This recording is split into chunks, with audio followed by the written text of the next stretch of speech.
that Bill Altenburg, the FBI agent, had financially benefited from the lawsuit. He ominously warned that there are criminal laws protecting the citizens from actions by government employees who may be acting for personal benefit.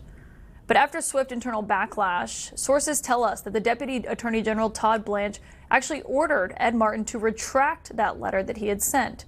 He did so today in a brief letter to the FBI agent's attorney, clarifying there is no investigation underway at all. Chris Mattei is the attorney who represents Bill Altenburg, and he is my source tonight for an exclusive interview. And thank you for being here, Chris. Were you surprised when you got that letter from Ed Martin today? The letter retracting it, I guess I was somewhat surprised because I've seen a lot out of this Justice Department that has caused me concern. But I was also quite grateful to be able to say publicly what I had known all along, which was that this was a complete illegitimate use of the Justice Department's power, that Bill was never under any investigation or inquiry for any wrongdoing at all.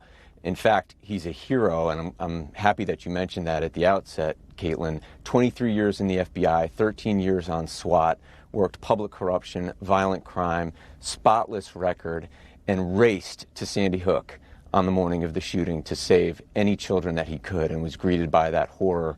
And then, like the families in the aftermath, accused by Alex Jones of being a crisis actor. So he's been through a lot, and to have the Justice Department turned on him, even temporarily, was extremely upsetting and shocking.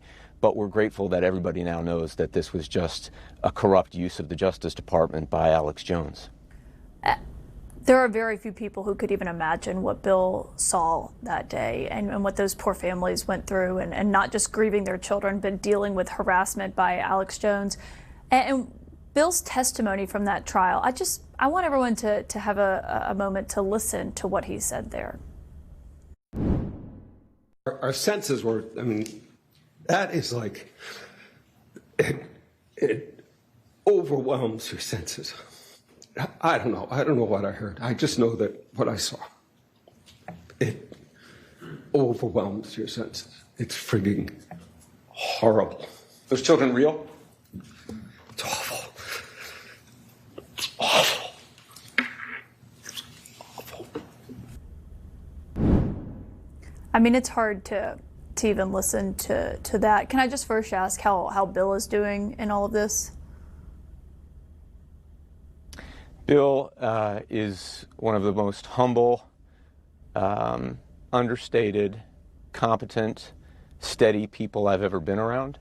So, like most people in this situation, his first thoughts probably go to his family, and whenever there's attention on Alex Jones in connection with Sandy Hook, he feels for the families who he's gotten to know. So, you know, it's upsetting and it's disturbing.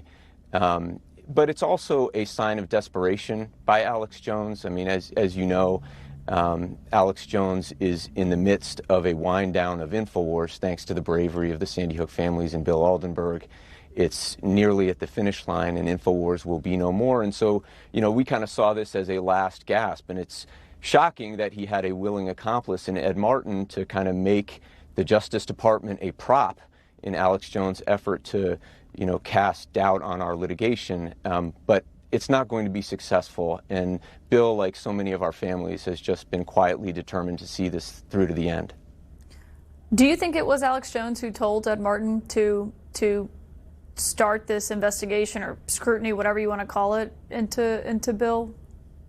I mean, just the fact that he has an audience with a top Trump Justice Department official, as you can see from this photo that we're showing here, I think is probably jarring to a lot of people.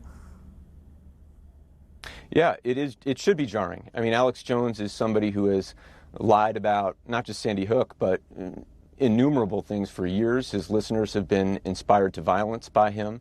After the landmark verdict against him, Alex Jones needed to find some way to try and delegitimize what he had been exposed to be in the courtroom, and that was by latching on to the fact that Bill Altenburg happened to be an FBI agent, and so he made suggestions that our case was some sort of deep state operation instead of an active agency by these survivors, and that's exactly what Ed Martin parroted in his letter to me. So yeah, there's no doubt that Alex Jones fed this to Ed Martin. There's also no doubt that there was never any legitimate inquiry into Bill. It was all an effort to get some sort of public basis to accuse Bill of something. It's really an obscene abuse of power. Chris Mattei, thank you for taking the time to join us tonight. Thank you. And of course, we'll stay on top of that story as it develops.